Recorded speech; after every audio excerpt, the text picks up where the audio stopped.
جماله حسنت جميع خصاله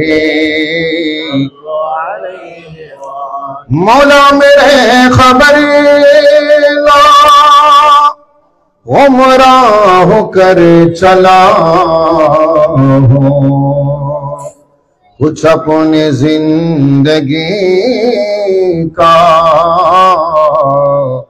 نہیں اعتبار ہوتا ولا ولا ولا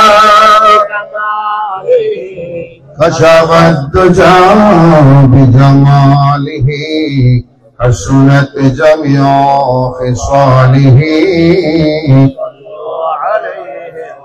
يا رحمة للعالمين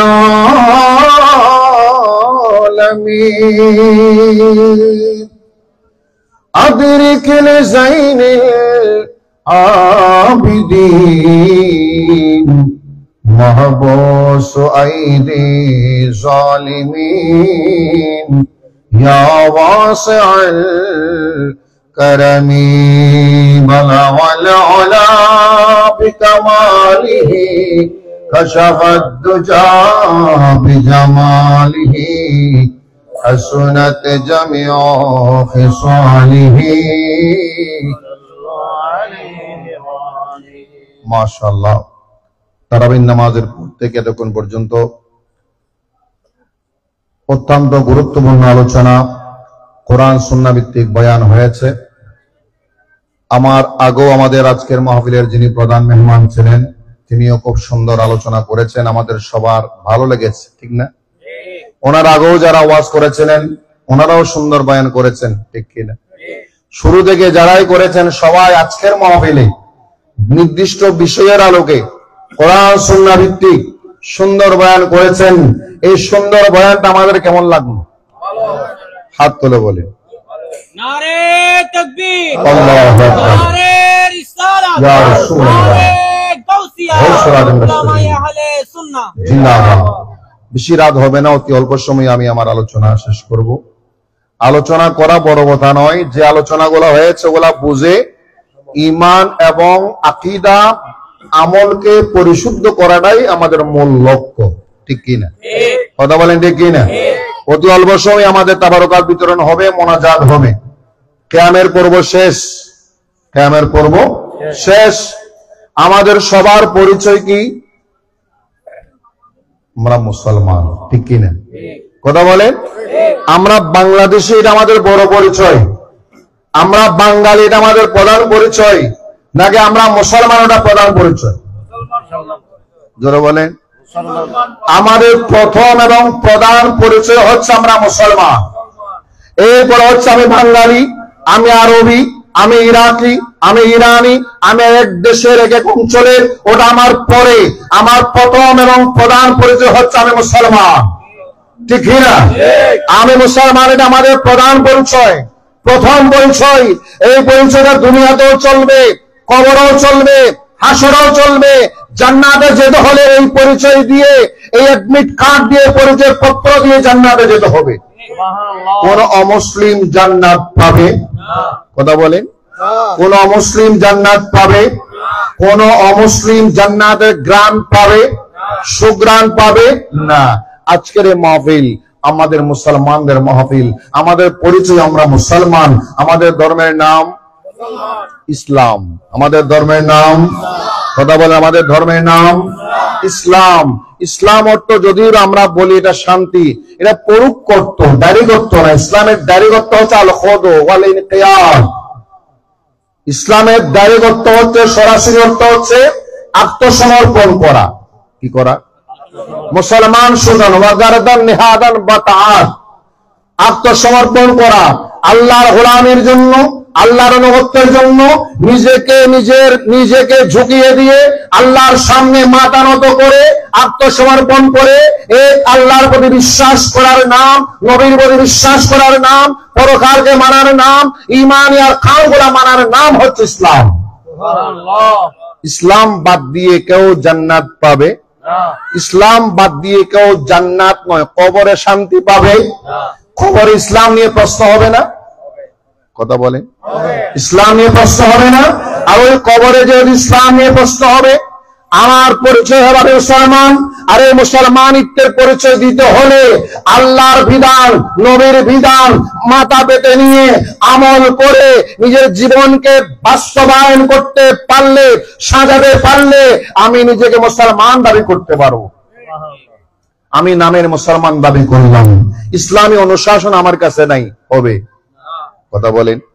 আমি মুসলমান দাবি করলাম, ইসলামী বিধান মানলাম না, আল্লাহর আদেশটা মানলাম না, নবীর সুন্নাহটা মানলাম না, শরীয়তের বিধান মানলাম না, যেমন খুশি তেমন করলাম, অন্যায় করলাম, জুলুম করলাম, মানুষ খুন করলাম, রাহাজানি করলাম, হত্যা করলাম, জেনা করলাম, দর্শন করলাম, পাপ করলাম, পরে হক নষ্ট করলাম। আমি কি মুসলমানের বিধান মেনেছি? কথা বলেন। আমি কি ইসলামী আইনটা মানলাম? ইসলামী আইন আমরা সবাই চাই কিনা? হাত তুলে বলে আরে তাকবীর, আরে রিসালাত, আরে গাউসিয়া, বদরের যুদ্ধের হাতিয়ার, বদরের যুদ্ধের হাতিয়ার, আহলে সুন্নাহ। সূরা আলে ইমরানের 85 নম্বর আয়াত আল্লাহ বলে দিয়েছেন, আল্লাহর কাছে পছন্দের ধর্মের নাম ইসলাম। কথা বলেন। আল্লাহর কাছে পছন্দের ধর্মের নাম। আচ্ছা বলেন, যে ধর্ম আল্লাহর নিকট পছন্দ, ওটা কি আমার কাছে অপছন্দ হবে? আর আল্লাহর পছন্দের ধর্ম যদি আমার কাছে অপছন্দ হয়, আমি কি মুসলিম হব? আমি কি জান্নাতি হব? আমি কি আল্লাহর রহমত পাবো? আমার আগে বললেন আল্লাহর রহমত ছাড়া জান্নাত পাওয়া যাবে না। ওই রহমতটাই হচ্ছে আমাদের রাসূল। ওই রহমতটার নাম কি? আল্লাহ যে রহমত ছাড়া জান্নাত পাবেন না, ওই রহমতটাই হচ্ছে মুহাম্মাদুর রাসূলুল্লাহ সাল্লাল্লাহু আলাইহি ওয়াসাল্লাম। সুবহানাল্লাহ বলেন। আমার কথা নয়, সূরা আম্বিয়া 107 নম্বর আয়াত, ওয়ামা আরসালনাকা ইল্লা রাহমাতাল লিল আলামিন। রাসূলকে রহমত বলেছেন কে? যেই রহমত ছাড়া জান্নাত পাওয়া যাবে, বলে না জান্নাত পাওয়া যাবে, ওই রহমতটাই কে? নবী। ওই রহমতটাই কে? তাহলে নবীকে পেলে জান্নাত নিশ্চিত। সুবহানাল্লাহ।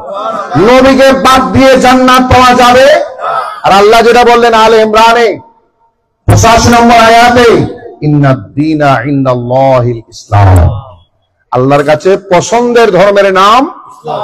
আল্লাহর কাছে যেটা পছন্দ, আজ ইসলাম কি নামে না কাজে? জোরে বলেন। আমরা কি এখন কাজে আসি? কয়জন মুসলমান ইসলামী কাজে আসে? কয়জন মুসলমান ইসলামী আইনটা মানি? কয়জন মুসলমান ইসলামের পারিবারিক আইন মানি, পার্সোনাল আইন মানি, সামাজিক আইন মানি, রাষ্ট্রীয় আইন মানি, অর্থনৈতিক আইন মানি? যাবতীয় বিষয় ইসলামী বিধান আছে না নাই? কথা বলেন। কিন্তু আমরা মানি কোনটা জানেন? যেটা আমার স্বার্থে লাভবান হব, আমার পকেট ভরবে, পেট পূজা হবে, নিজে লাভবান হব, ওটা আমরা মানি। আর যেটা আমার কষ্ট হবে, ত্যাগ হবে, পকেট থেকে যাবে, ওটা আমরা মানি না। ঠিক না বেটি? এই মানার নামটাই কি মুসলমান? নাকি কষ্টটাও মানবো, আরামও মানবো, ব্যারামও মানবো? কোনটা? আরামও মানতে হবে, শান্তিও মানতে হবে, অশান্তিও, সুস্থতা মানতে হবে, অসুস্থতাও। সুস্থতা দেওয়ার মালিককে, অসুস্থ রাখছেন কে? তাও আল্লাহ। মানতে হবে কিনা? সেবার মালিককে। কথা বলে, সেবার মালিককে। সমস্যার সমাধানের মালিককে। বিপদ মুক্ত করতে পারে কে? বিপদ দিন দেন কে? আমার আপনার কর্মের কারণে আল্লাহ দেন, ওই বিপদ মুক্ত করতে পারেন। লা ইলাহা ইল্লাল্লাহ, জোরে বলুন সুবহান।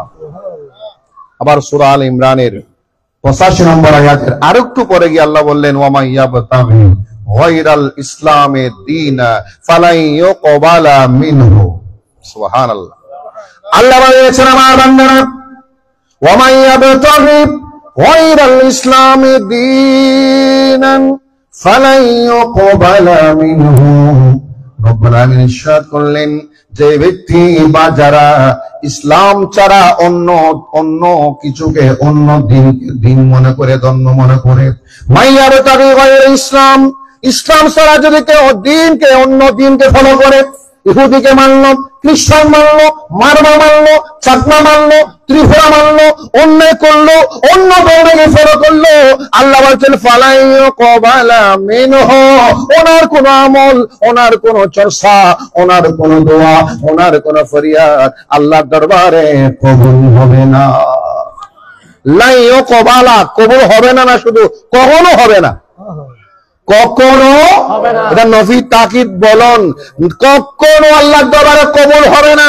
কবুল হতে হলে ইসলামী রাস্তায় কথা বলেন, ইসলামী রাস্তায় চলতে হবে, বলতে হবে, করতে হবে, মানতে হবে, চাইতে হবে কার কাছে? আল্লাহর কাছে। এখন আসেন, ইসলামী রাস্তা কি সহজ?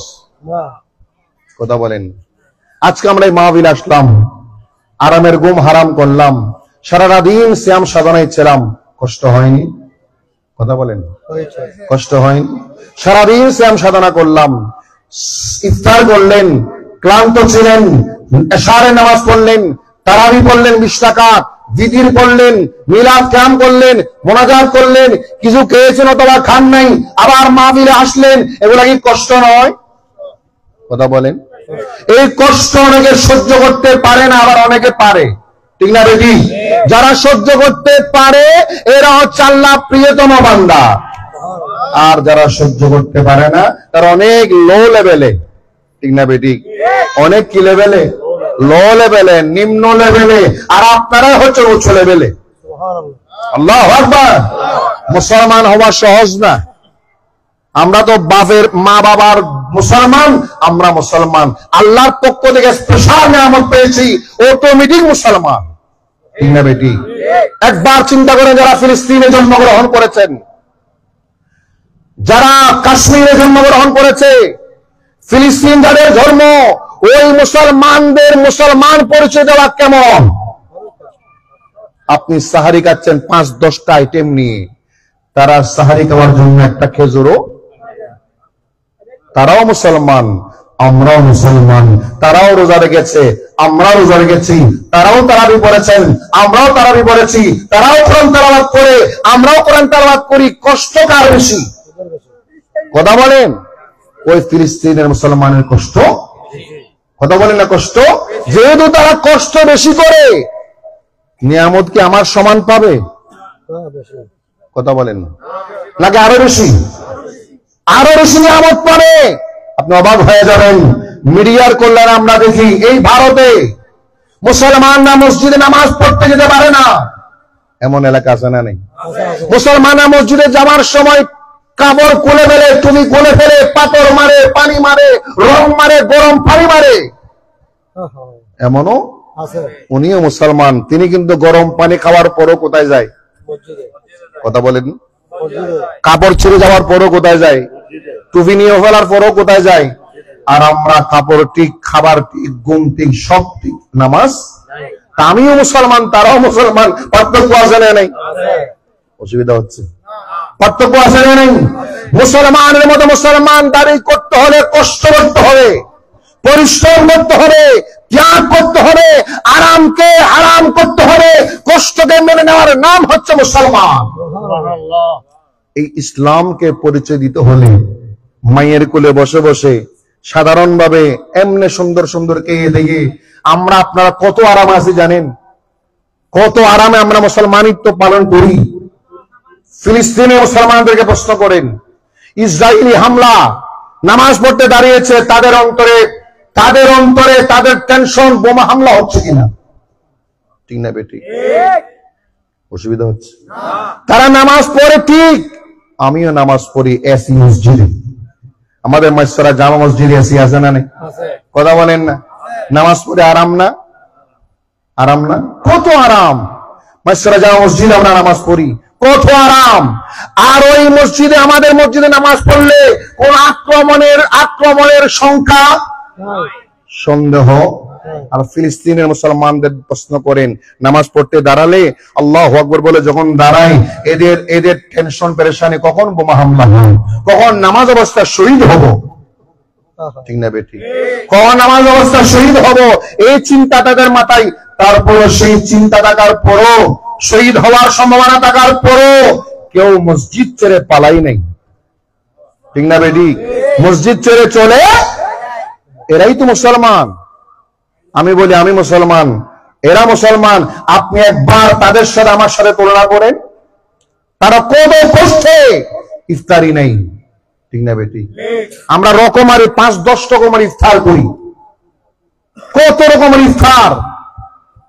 আজকে আমাদের মাস্টার একজন আমাদেরকে ইফতারের দাওয়াত দিয়েছেন, তিনি এখানে আছেন, নাম বলবো না। এত মেহমানদারি করেছেন, অন্তর থেকে দোয়ার উদ্দেশ্য বলি দোয়া না করে পারা যায় না। আল্লাহু আকবার।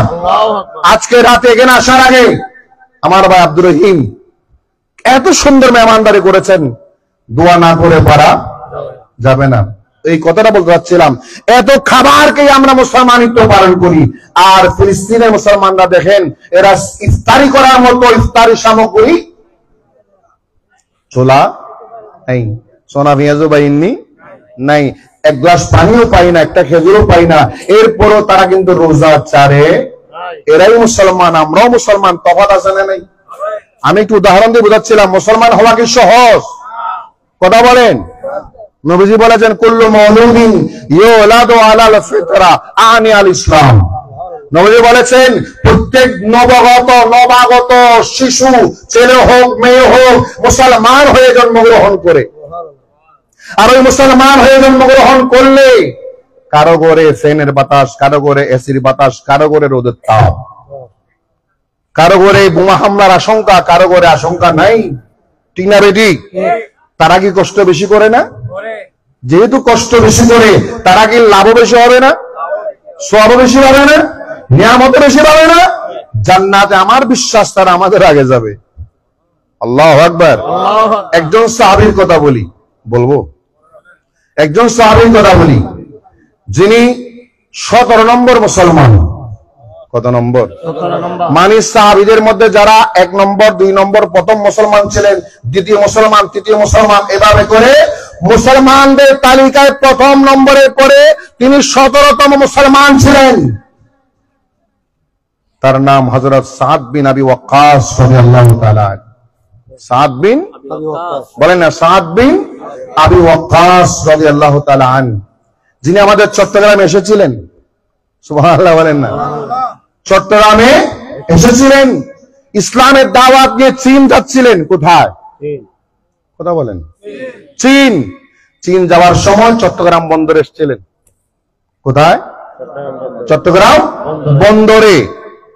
আমার ইতিহাস আমি পেয়েছি, লালমনিরহাট আছে না, নাম শুনেছেন? শুনেন নাই? ইন্ডিয়াতে না? ইন্ডিয়াতে না রংপুরে? কথা বলেন। কোথায়? রংপুর বিভাগ, লালমনিরহাট। লালমনিরহাটে উনি গিয়েছেন, একটা ওনার নামে মসজিদও আছে। সুবহানাল্লাহ বলেন। তাহলে সাহাবীরা, সাহাবীরা কিন্তু অনেকে বলে এখানে সাহাবীরা আসে নাই, বাংলাদেশের সাহাবী এসেছেন, প্রমাণ আছে। কম কি? কম। তাহলে যে কথাটা বলতে চাচ্ছিলাম, সাদ বিন আবি ওয়াক্কাস, ওনার একটা মা ছিল। কে ছিল? উনি মুসলমান হয়েছেন, কলমা পড়েছেন, ওনার মা পছন্দ করে না, গালিগালাজ শুরু করলো। কি শুরু করলো? আপনি যখন ভালো কাজ করবেন, আপনার পরিবার যদি বাধা দেয়, কেমন লাগবে? কথা বলে না ভাই? খারাপ লাগবে। কেমন লাগবে? আজকে একটা মাহফিল হচ্ছে এখানে, এই মাহফিলটা যদি কোনো মুসলমান বাধা দেয়, কেমন লাগবে? আর কোন ইহুদি বাধা দিলে খারাপ লাগার কথা না, খ্রিস্টান বাধা দিলে খারাপ লাগার, বিধর্মী বাধা দিলে খারাপ লাগার কথা। কিন্তু কোন মুসলমান যখন বলে মাহফিল করলে আমার ডিস্টার্ব হয়, ঘুম কম হয়, বাধা দেওয়ার চেষ্টা করে, তখন বুঝতে হবে তার মধ্যে ঈমানি দুর্বলতা আছে, নিফাকে আছে, ঈমানি দুর্বলতা আছে। আল্লাহ পেরের সাহাবা হযরত সাদ বিন আবি ওয়াক্কাস রাদিয়াল্লাহু তাআলা আনহু, উনি যখন মুসলমান হয়েছিলেন, নবীজির কলমা পড়েছিলেন, আল্লাহর নবীর প্রতি ঈমান এনেছেন, লা ইলাহা ইল্লাল্লাহু মুহাম্মাদুর রাসূলুল্লাহ সাল্লাল্লাহু আলাইহি ওয়াসাল্লাম। আল্লাহর নবীর প্রতি কলমা পড়েছেন, ঈমান এনেছেন। ঈমান আনার পরে ওনার মা শুনতে পেরেছেন, ওনার মা বলল, তুমি মুসলমান হয়ো না, মুহাম্মদকে ছেড়ে দাও। কাকে বলেন না? কাকে? মুহাম্মদকে ছেড়ে দাও। কলমা ছেড়ে দাও, ঈমান ছেড়ে দাও, এই কলমা ছেড়ে দাও। যখন বললেন, সাদ বিন আবি ওয়াক্কাস বললেন, মা আমি আপনার প্রতি দুর্বল, আপনাকে বেশি মহব্বত করি, আপনাকে বেশি ভালোবাসি, আপনার প্রতি আমার মায়া মমতা সবচেয়ে বেশি, কিন্তু আমি মুহাম্মদকে ছাড়তে পারবো না। আমি কলমা ছাড়তে পারি না, মুসলমানিত্ব ছাড়তে পারি না, মুহাম্মদকে ছাড়তে পারি না। মা বলল, একটু চতুর হয়ে গেলেন, তুমি যদি মুহাম্মদকে না ছাড়ো আমি আর খাবার খাবো না। কি খাবো না? কথা বলেন না, খাবার খাবো না। একটু হুমকি দিল। সাদ বিন আবি ওয়াক্কাস বলেন, মা তুমি খাবার খাও, খাবার খেলে তোমার লাভ, তুমি খাবার না খেলে আমার কোনো সমস্যা।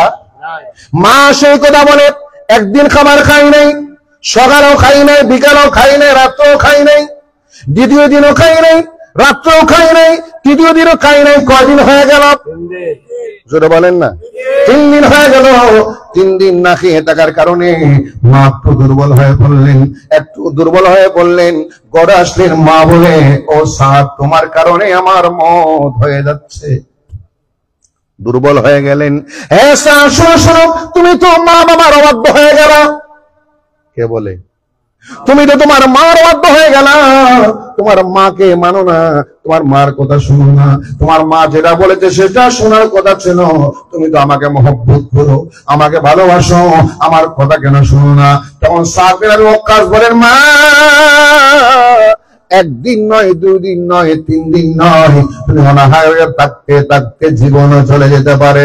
তুমি মৃত্যুবরণ করলো, আমি মুহাম্মদের রাসূলুল্লাহ সাল্লাল্লাহু আলাইহি ওয়াসাল্লামের যে কালেমা পড়েছি সেই কালেমা আমি ছাড়বো না। যেহেত কণ্ঠে বলে দিলেন, কঠিন কণ্ঠে বলে দিলেন, মা তোমাকে আমি মহব্বত করি, তোমার জন্য জান দিতে পারি, যা চাইবা তা দিতে পারি, সব কিছু দিতে পারি, ঈমান দিতে পারি না। মা তুমি 3 দিন অনাহারে রয়েছ, তোমার জীবন চলে যাবে, আমি কখনো মুহাম্মদ রাসূলুল্লাহকে ছাড়তে পারবো না। কঠিন ভাবে বলে দিলেন। বলে দেওয়ার পরও মনে দুর্বলতা আছে না নাই? কথা বলেন না, মনে দুর্বলতা রয়েছে। কাঁদতে কাঁদতে আমার নবীর দরবারে চলে গেলেন। ইয়া রাসূলুল্লাহ, ইয়া হাবিবাল্লাহ, ইয়া নবী আল্লাহ, আমি মুসলমান হয়েছি, মুমিন হয়েছি, আমার মা পছন্দ করেছেন, আমার মা দাবি করেছেন আমাকে কলমা ছেড়ে দেওয়ার জন্য, ঈমান ছেড়ে দেওয়ার জন্য, আপনার পাশে না আসার জন্য। আমার মা 3 দিন পর্যন্ত পানাহার করে না, খাবার খায় না। ইয়া রাসূলুল্লাহ, আমার মা না খেয়ে দুর্বল হয়ে পড়েছেন, আমাকে জনগণ অবাধ্য সন্তান বলা শুরু করেছে। জনগণ অবাধ্য সন্তান বলা শুরু করেছে। ইয়া রাসূলুল্লাহ, এখন আমি কি করব? আমার করণীয় কি? আল্লাহ নবী সাদ বিন আবি ওয়াক্কাস রাদিয়াল্লাহু আনহু এই কথা শুনে মর্মাহত হলেন, পেরেশান হলেন, মর্মাহত হলেন। এবং সাদ বিন আবি ওয়াক্কাসের ব্যর্থ কণ্ঠে ঈমানি কথা যে বলেছেন, নবীজি মনে মনে খুশি। আবার মা 3 দিন না খেয়ে থাকার কারণে আল্লাহ নবী টেনশনে পড়ে গেলেন, এখন কি জবাব দিবেন? আল্লাহ জাল্লে শানহু জিবরাইল আমিনকে পাঠিয়ে দিলেন, সূরা আনকাবুত 8 নম্বর আয়াত নাযিল করে দিলেন। সূরা আনকাবুত বলেন না, সূরা আনকাবুত 8 নম্বর আয়াত নাযিল করে দিলেন। আল্লাহ পাক জিবরাইল ফেরেশতাকে পাঠিয়ে দিলেন, হে জিবরিল, যাও তুমি মুহাম্মদ রাসূলুল্লাহর নিকট যাও। সাদ বিন আবি ওয়াক্কাস যে পেরেশানির মধ্যে রয়েছে, টেনশন রয়েছে, তার মা 3 দিন যাবত খাবার খাচ্ছে না, তিনি টেনশনে আছেন। আমার এই আয়াতে কারীমা মুহাম্মদুর রাসূলুল্লাহর নিকট নাযিল করো। সাদ বিন আবি ওয়াক্কাসের পক্ষে আমি আয়াত নাযিল করলাম। সুবহানাল্লাহ বলেন। আল্লাহ বলছেন সূরা আনকাবুতের 8 নম্বর আয়াত, ওয়া ওয়াসাইনাল ইনসানা বিওয়ালিদাইহি হুসনা। সুবহানাল্লাহ। ওয়া ওয়াসাইনাল ইনসানা বিওয়ালিদাইহি হুসনা ওয়া ইন জাহাদাকা লিতুশরিকা। সুবহানাল্লাহ বলেন। লিতুশরিকা বিমা লাইসা লাকা বিহি ইলম ফালা তুতি'হুমা। সুবহানাল্লাহ বলেন। অসুবিধা হচ্ছে? আল্লাহ পাক আয়াত নাযিল করে দিলেন, হে সাদ বিন ওয়াক্কাস শোনো, ওয়াসাইনাল ইনসানা বিওয়ালিদাইহি, আমি আল্লাহ হুকুম করেছি, আদেশ দিয়েছি মানুষকে তার মা বাবার সাথে ভালো আচরণ করার জন্য। আল্লাহু আকবার। মা বাবার সাথে ভালো আচরণ করার জন্য, সৎ আমল করার জন্য, নেক আমল করার জন্য, সদাচরণ করার জন্য। তবে ওয়া ইন জাহাদাকা লিতুশরিকা বি মা লাইসা লাকা বিহি ইলম ফালা তুতিহুমা। আল্লাহু আকবার। আল্লাহ বলেন ওয়া ইন জাহাদাকা, যদি তারা তোমাকে জবরদস্তি করে, জোর করে, লিতুশরিকা বি, আমার সাথে শিরিক করার জন্য, আমাকে না মানার জন্য, আমার কলমা ছেড়ে দেওয়ার জন্য, আমি ছাড়া অন্য কাউকে সিজদা দেওয়ার জন্য, আমি ছাড়া অন্য কারো সাথে আমার সাথে শিরিক করার জন্য যদি বলে, যে বিষয়ে তোমার কোনো জ্ঞান নাই, তোমার কোনো ইলম নাই, তোমার জানা নাই, ফালা তুতিহুমা, তখন তুমি আমাকে, আমার বিরুদ্ধে আচরণ করলে মা বাবার আদেশ তোমাকে মানতে হবে না। বলে না, মানতে হবে না। ফালা তুতিহুমা, তখন তুমি তোমার মা বাবাকে মানিও না, অনুসরণ করিও না। কোন পথে? যদি তোমার মা বাবা তোমাকে শিরিক করতে বলে, গীবত করতে বলে, হারাম করতে বলে, সুদ খেতে বলে, ঘুষ খেতে বলে, জুলুম করতে বলে, কাউকে মারতে বলে, কারোর হক নষ্ট করতে বলে, কারো জায়গার জমিন জবরদখল করতে বলে, কারোর হক নষ্ট করতে বলে, হারাম কাজ করতে বলে, অন্যায় কাজ করতে বলে, জেনা করতে বলে, হারাম কাজ করতে বলে, ব্যাপারটা চলতে বলে, ব্যাপারটা চলাফেরা করার জন্য বলে, ইসলাম বিরোধী, কোরআন বিরোধী, আমার নবীর সুন্নাহ বিরোধী কোন আমল যদি, কোন আদেশ যদি তোমার মা বাবা করে, ওটা কখনো তোমাকে মানতে হবে না। সুবহানাল্লাহ। অন্য হাদিসের মধ্যে রয়েছে লা তাআতা লিমাখলুকিন ফি মাসিয়াতিল খালিক। শুধু মা বাবা না, পৃথিবীর যত বড় তোমার শ্রদ্ধেয় সম্মানী মা হোক, বাবা হোক, উস্তাদ হোক, পীর হোক, মুর্শিদ হোক, নেতা হোক, লিডার হোক, সিনিয়র হোক, বড় ভাই হোক, চাচা হোক, জেঠা হোক, যেই হোক, যদি আল্লাহর আদেশের বিরুদ্ধে তোমাকে করতে বলে, তখন তুমি সেটা করিও না। বলেন না, করিও না। আদেশ কার? আল্লাহ। বলেন না কার? এই আয়াত যখন নাজিল হলো, সাদ বিন আবি ওয়াক্কাস মুস্কি হাসি দিলেন। আমার নবী মুস্কি হাসি দিলেন। নবী বললেন, সাদ বিন আবি ওয়াক্কাস, আল্লাহ তো তোমার জন্য ফয়সালা করে দিয়েছেন, আয়াত নাজিল করে দিয়েছেন, যাও তোমার মাকে বলে দাও। মাকে গিয়ে বলেন, মা, আল্লাহ তো ফয়সালা করে দিয়ে দিলেন, আমার জন্য আয়াত নাজিল করে দিলেন, আমি তোমার আদেশে কলমা ছাড়তে পারবো না, তোমার আদেশে মুহাম্মদকে ছাড়তে পারবো, কলমা ছাড়তে পারবো না। যেহেতু আমি ঈমান এনেছি আল্লাহর উপর, নবীর উপর, আল্লাহর আদেশ মানতে হবে, নবীর আদেশ মানতে হবে। নবী রাসূল বিরোধী কোন হুকুম, মার হোক, বাবার হোক, পীরের হোক, মুর্শিদের হোক, বড় ভাইয়ের হোক, নেতার হোক, মানা যাবে না, হারাম। ঠিক কিনা? কথা বলে না, ঠিক কিনা? সাদ বিন আবি ওয়াক্কাস রাদিয়াল্লাহু তাআলা আনহু কত বড় সাহাবা, চিন্তা করেন, যার শানে আয়াত নাজিল করলেন কে? আল্লাহ। জোরে বলেন না কে?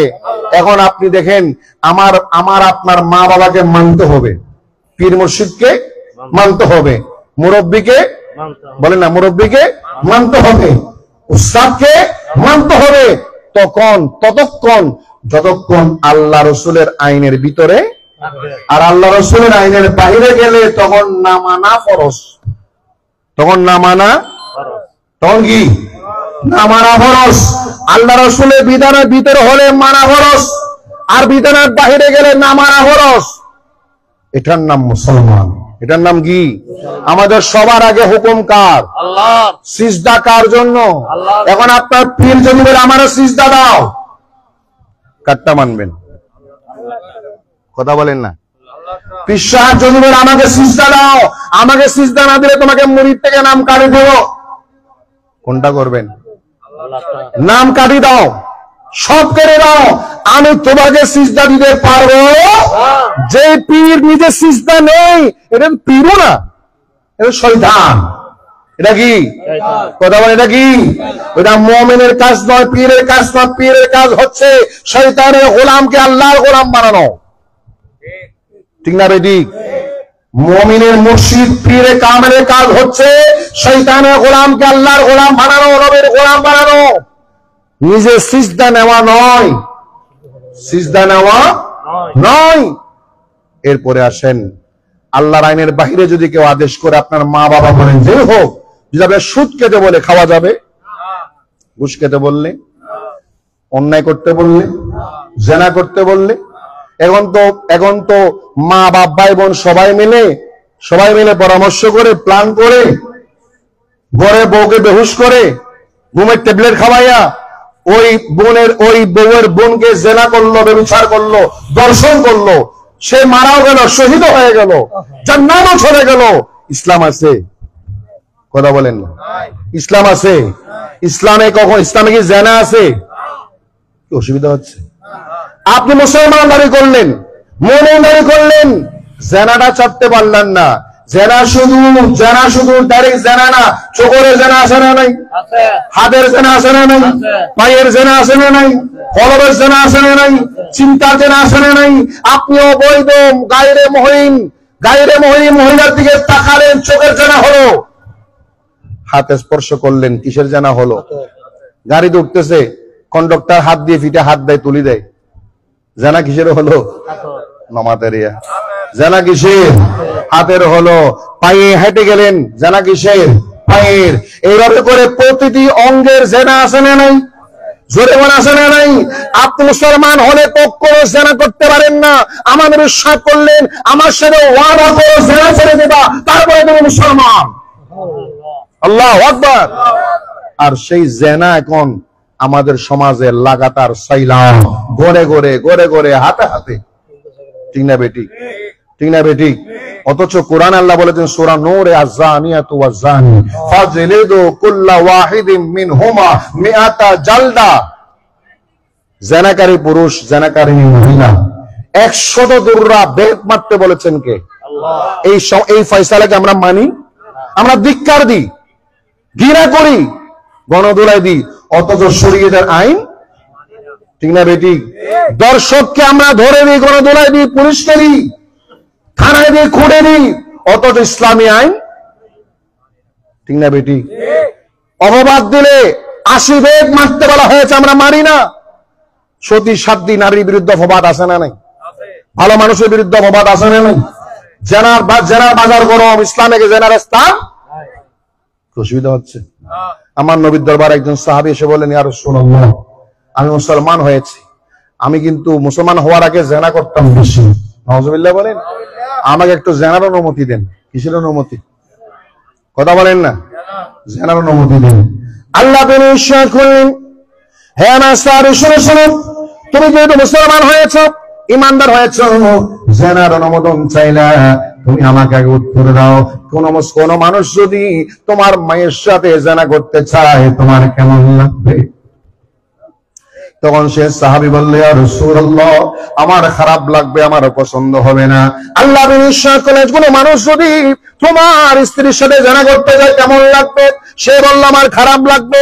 তোমার বোনের সাথে জেনা করতে চাইলে কেমন লাগবে? সে বলল, আমার খারাপ লাগবে। তোমার নিকট আত্মীয়ের সাথে জেনা করতে চাইলে কেমন লাগবে?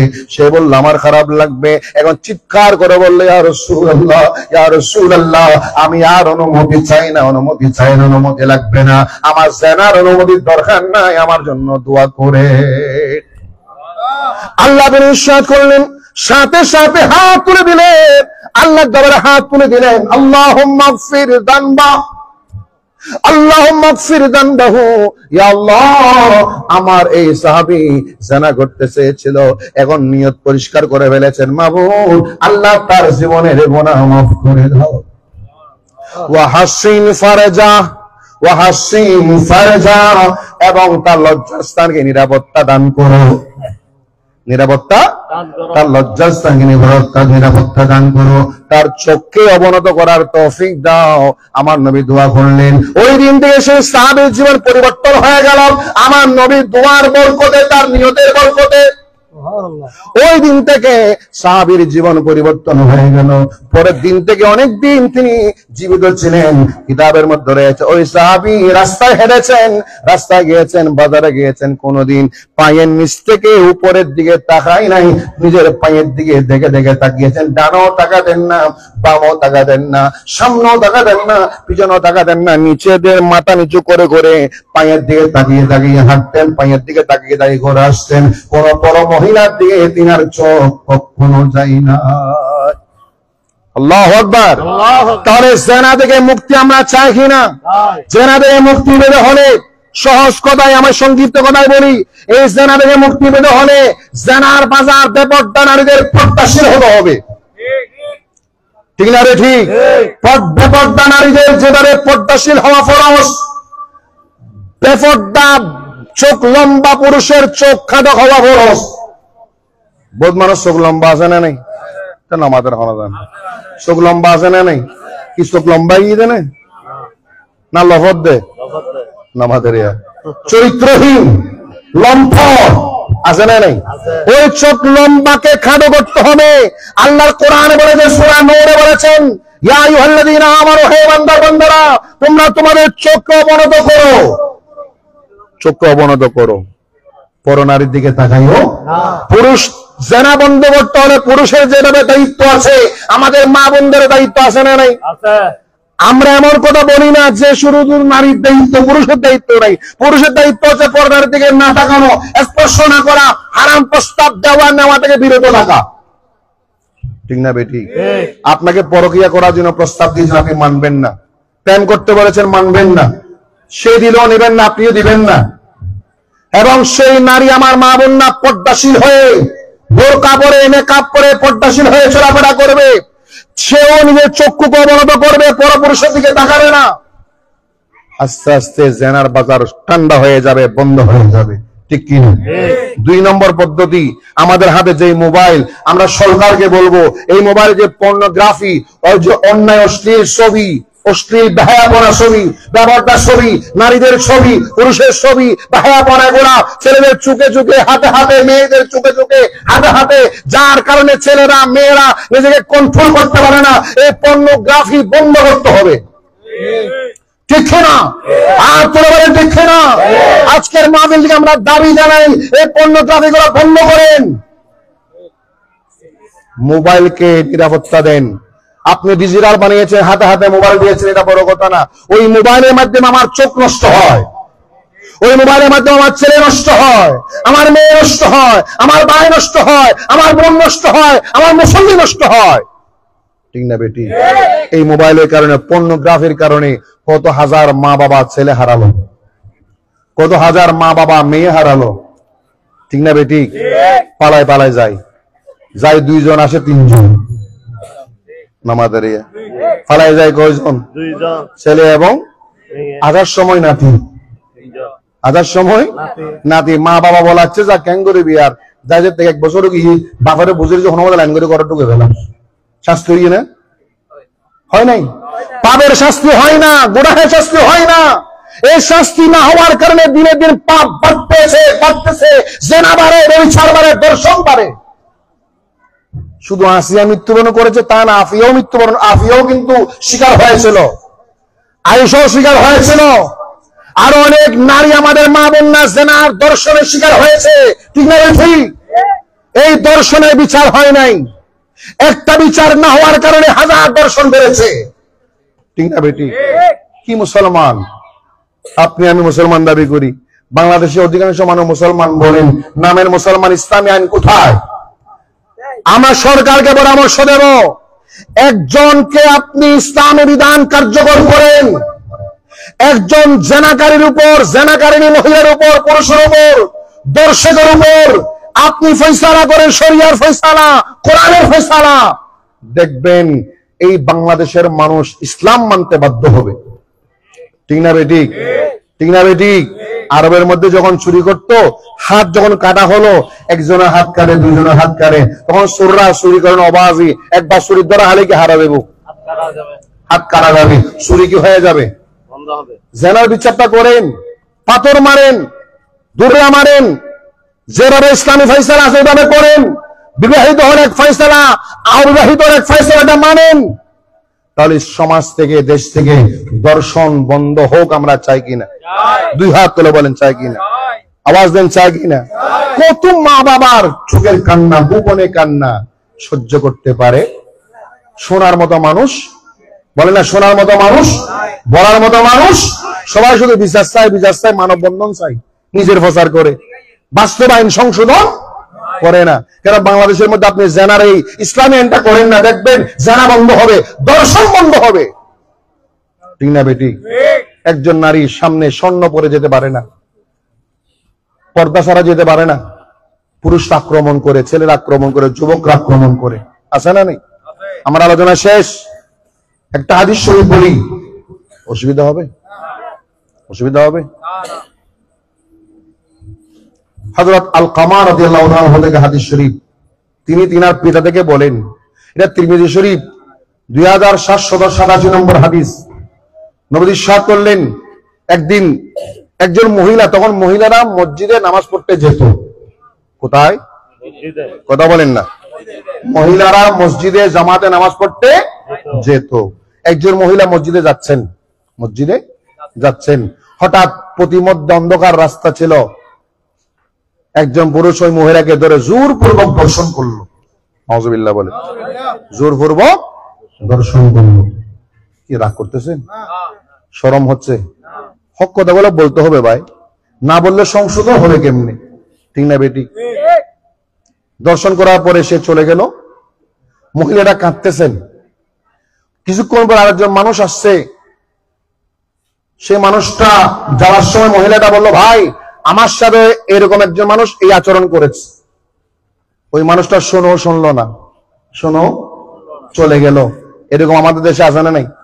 একজনকে মারতে মারতে মারতে শেষ করে ফন্দার জন্য তাকায় থাকে, বাধা প্রতিবাদ করে না। এই সমাজ আমরা এখন আছি, কোন নিরাপত্তা, পুরুষের নিরাপত্তা নাই, মার নিরাপত্তা নাই, বাবার নিরাপত্তা নাই, ভাইয়ের নিরাপত্তা নাই, ছেলের নিরাপত্তা নাই, মেয়ের নিরাপত্তা নাই, নিরাপত্তাহীন। এটার দায়িত্ব আমাদের সবার। ঠিক না বেটি? সবার দায়িত্ব। শুধু পুলিশকে বললে হবে না, আমাদেরও জিম্মাদারি আছে না? যাক, সময় কম। কিছুক্ষণ পর একদল সাহাবী আসতেছেন মসজিদে যাওয়ার জন্য।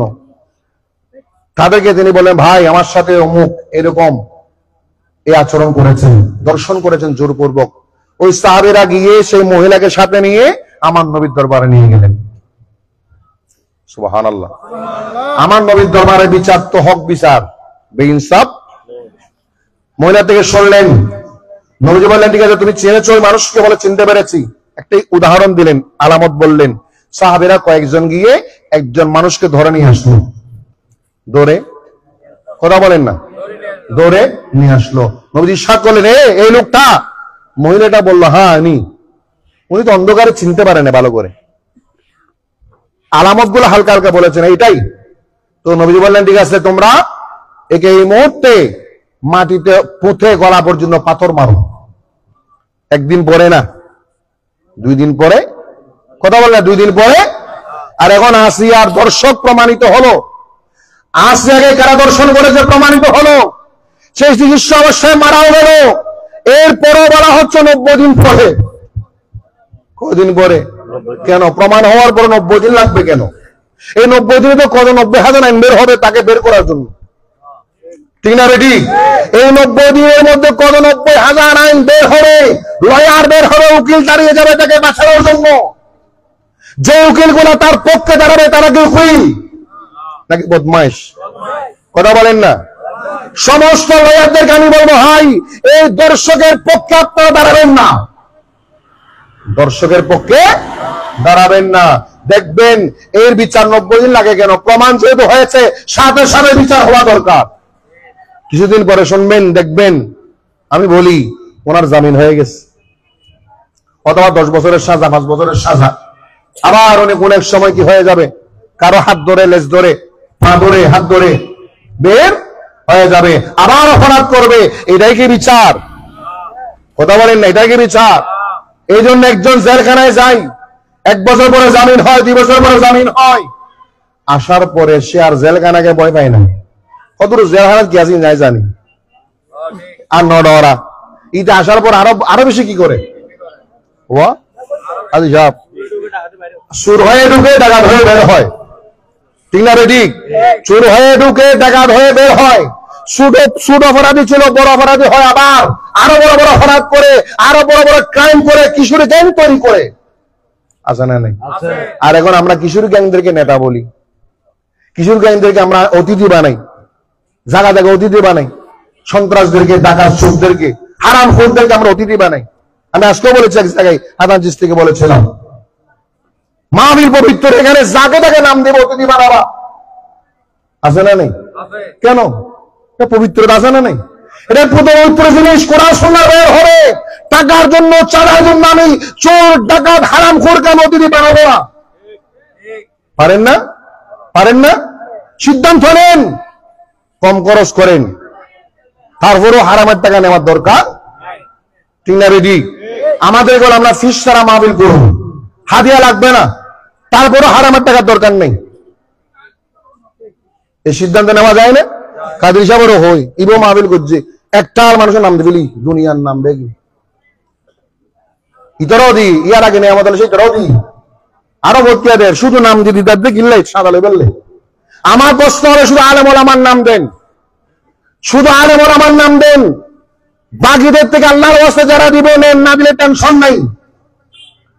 নাম দিয়ে দিয়ে নামের লোক দেখা দেখা তোমার নাম দিয়ে 5,000 10,000 কোন ব্যবহার আছে নামাদের? বলতে পারেন টাকা কে দিবে? বলতে পারেন টাকা কে দিবে? যে মাহফিলে হারামের টাকা নিয়ে আপনাকে মাহফিল করতে হবে, আমি বলে সেই মাহফিলে দরকার নেই। কি দরকার? আর যদি বলেন না টাকা ছাড়া কে আসবে, আমরা আসবো, টাকা ছাড়া বক্তা আমি দিব, কয় হাজার লাগবে বলো। আর যে বক্তা টাকা ডিমান্ড করে তাকে দাওয়াত দেওয়ার দরকার নেই। সাদ বিন আবি ওয়াক্কাস চীন গিয়েছেন, কয় হাজার টাকা নিয়েছেন। শাহজালাল ইয়ামানি সিলেটে রয়েছেন, কয় হাজার টাকা নিয়েছেন। শাহবরান সিলেট এসছেন, কয় হাজার টাকা নিয়েছেন। আল্লাহর বলি ইসলাম প্রচার করেছেন কি টাকার বিনিময়ে নাকি ঈমান দিয়েছেন। কার জন্য? এগুলো ফলো করেন না ভাই। কেন দুনিয়ার এগুলো ফলো করবো আমরা? যাক, ওদিকে যাচ্ছি না, ওনারা রাগ করলে করুক, আমি আমারটা বলে দিলাম। আর আমি বলছি কার জন্য? আল্লাহর ওয়াস্তে বলে যে কে রাগ করবে, কে খুশি হবে, ওটা আমার শোনার জানার দেখার দরকার। ঠিক না বেটি? কারণ কারণ কারণ আমি যা বলি আল্লাহর ওয়াস্তে বলি, ফার্ম দেওয়ার দরকার। যে কথাটা বলেছিলাম, নবীজি বললেন তাকে কি করো, পাথর মারো। যখন অসুবিধা হচ্ছে, বাইরে যদি ডিস্টার্ব হয় মাইক বন্ধ করে দেন, সমস্যা নেই। বাইরে আমার শোনা যায়, যারা আসছে ওনারা শুনলে হবে, ওনারা শুনলে ওনারা ফ্যামিলি শুনবে, একজনের 3জন ফ্যামিলি আছে, সবাই শুনবে। ঠিক না বেটি? একটা মাহফিল থেকে একজন মানুষ যদি হেদায়েত হয়, মাহফিল কামিয়াব। আজকের মাহফিল কামিয়াব। ঠিক না বেটি? হাজারো বাধা ছিল, হাজারো বিপত্তি ছিল, অনেক আপত্তি করেছে, ঘুমাতে পারে না, তারপরও মাহফিল সফল। আগেই বলেছিলাম ইসলামে বাধা আসবে, বাধাকে টপকে যেতে হবে। ঠিক না? যে কথাটা বলেছিলাম, যখন নবীজি পাথর মারতে বললেন, আসলে যাকে ধরে আনছে সে আসল অপরাধী না, সে আসল অপরাধী না। ওই বৈঠকের মধ্যে যে আসল অপরাধী ও আছে, হঠাৎ করে ওনার মনে একটা উত্তপ্ত একটা ভয় সৃষ্টি হলো, আল্লাহ রে, অপরাধ করলাম আমি, শাস্তি পাবে আরেকজন। হায় হায়, এটা তো হবে না। আমার অপরাধ, আমি অপরাধ করলাম, আরেকজন শাস্তি পাবে, আরেকজন সাহাবী মারা যাবে, আরেকজন সাহাবীকে পাথর মারা হবে, আমার সহ্য হবে না। তিনি দাঁড়িয়ে গেলেন। আল্লাহু আকবার। আমরা হলে কি করতাম? আস্তে আস্তে গোপনে গোপনে মেকআপ করে বাইরে যেতাম, আয় ন ঘড়ি। ঠিক না বেটি? এখন তো আসল অপরাধী ধরা খায় না, নকল অপরাধী কে খায়? নামাদারিয়া। আসল অপরাধীর কোনো খবর নাই, নকল অপরাধী কে হার ধরা হার। যাক, সাহাবী দাঁড়িয়ে গেলেন, ইয়া রাসূলুল্লাহ, ইয়া নবী আল্লাহ, অপরাধটা আমি করেছিলাম, অপরাধটা দর্শন আমি করেছিলাম, ওনার কোনো দোষ নাই, উনি নিরপরাধ। নবীজি বললেন তুমি অপরাধ করেছো? বলে হ্যাঁ। সাথে সাথে নবীজি বললেন, হে আমার সাহাবীরা, তাকে ছেড়ে দাও। ও আমার সাহাবী, তোমার উপর অন্যায় হলো, তোমার উপর তোমাকে ধরে এনেছে, তুমি লাঞ্ছিত হয়েছো, আল্লাহ তোমাকে মাফ করুক, তুমি চলে যাও। সাথে সাথে ছেড়ে দিলেন। যেহেতু দর্শক ধরা খেলো, দর্শককে পাওয়া গিয়েছে, নবীজি বললেন, হে মহিলা, তুমি চলে যাও। ওই মহিলাকেও পাঠিয়ে দিলেন। এখন নবীজি ওই দর্শকের উপর শাস্তির বিধান দিয়ে দিলেন, তাকে এক গলায় পুঁতে পাথর মারা হোক। কি মারা হোক? পাথর মারা হোক। ওই মানুষটাকে সাহাবীরা সাথে হাতে নবীজির বিধান, নবীজির আইন, কোরআনের আইন বাস্তবায়ন করলেন। মারতে মারতে মারতে উনি মারা গেলেন।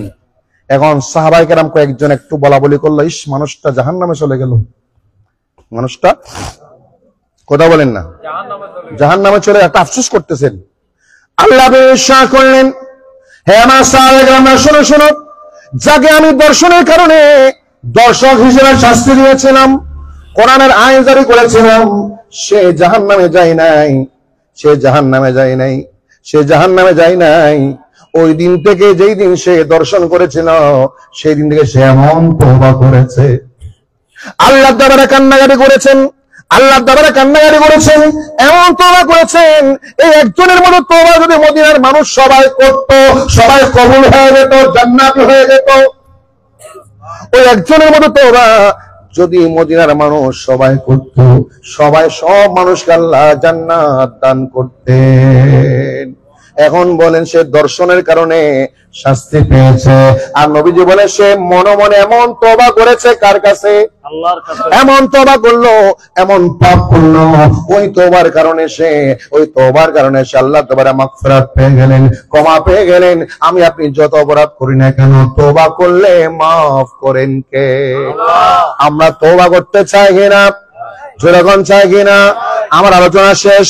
আমরা তওবা করি, আল্লাহ দরবারে ক্ষমা চাই। আজকে মাগফিরাতের গুরুত্বপূর্ণ সময়, মাগফিরাতের গুরুত্বপূর্ণ সময়।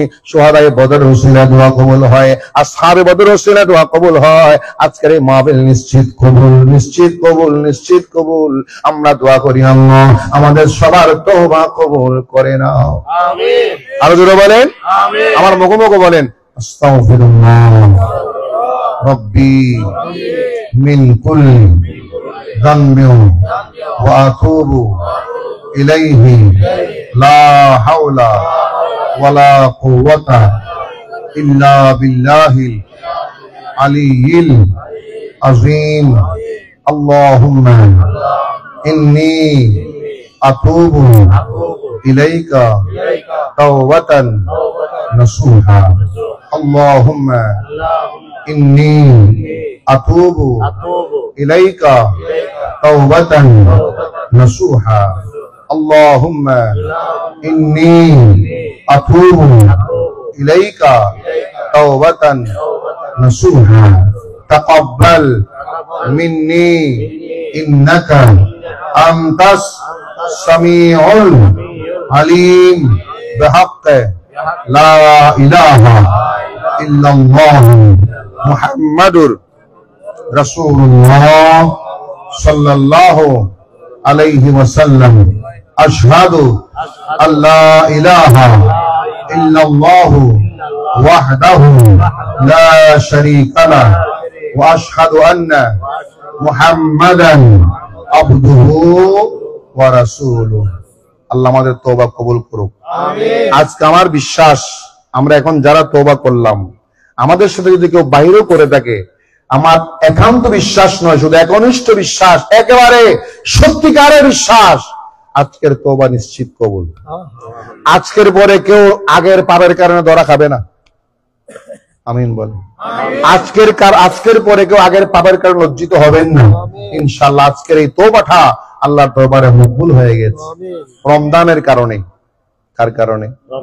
রমজান মাসের কারণে, শুহাদায়ে বদরের কারণে, আসহাবে বদরের কারণে, এত সুন্দর নূরানি মজলিসের কারণে, আরো হাজারো কারণের কারণে, অসংখ্য কারণের কারণে আজকের দোয়া নিশ্চিত কবুল, আজকের তওবা নিশ্চিত কবুল। আজকের পরে আমরা চাইবো আমরা নামাজ তরক করব না। পারা যাবে? পারা যাবে। হাত তুলে বলেন, নারে তাকবীর, আল্লাহু আকবার, নারে রিসালাত, নারে গাউসিয়া, উলামায়ে আহলে সুন্নাহ জিন্দাবাদ। আমরা নামাজ তরক করব, হারাম কাজে যাব, অবৈধ সম্পর্ক করব না, হারাম কাজে লিপ্ত হব, জেনার কাজে লিপ্ত হব না, পরকীয়ার কাজে লিপ্ত হব না, চরিত্রকে সংশোধন করব, এই চরিত্রকে কন্ট্রোল করব, আমার চরিত্রে যেন দাগ না লাগে। ঠিক কিনা? যদি পারেন আজকের এই ওয়াজগুলা যাদের মনে থাকবে, ঘরে গিয়ে আপনার স্ত্রীকে বলবেন, ছেলে মেয়েদেরকে বলবেন, হেদায়েতের নিয়তে। কোন নিয়তে? হেদায়েতের নিয়তে। তাও আমার বিশ্বাস, আপনি যদি মন থেকে তওবাটা করে থাকেন, মন থেকে ওয়াজটা শুনে থাকেন, আপনার জবান এমন তাসির আল্লাহ দিবেন, আপনার বউ হেদায়েত হয়ে যাবে, আপনার ছেলে হেদায়েত হয়ে যাবে, আপনার মেয়েও হেদায়েত হয়ে যাবে। এই জন্য বলি, আমরা যা করি, যা করব, কার জন্য? আল্লাহ কবুল করুক। আমিন। ওয়া আখিরু দাওয়ানা আনিল হামদুলিল্লাহি রাব্বিল আলামিন। আসসালামু আলাইকুম ওয়া রাহমাতুল্লাহি ওয়া বারাকাতুহু।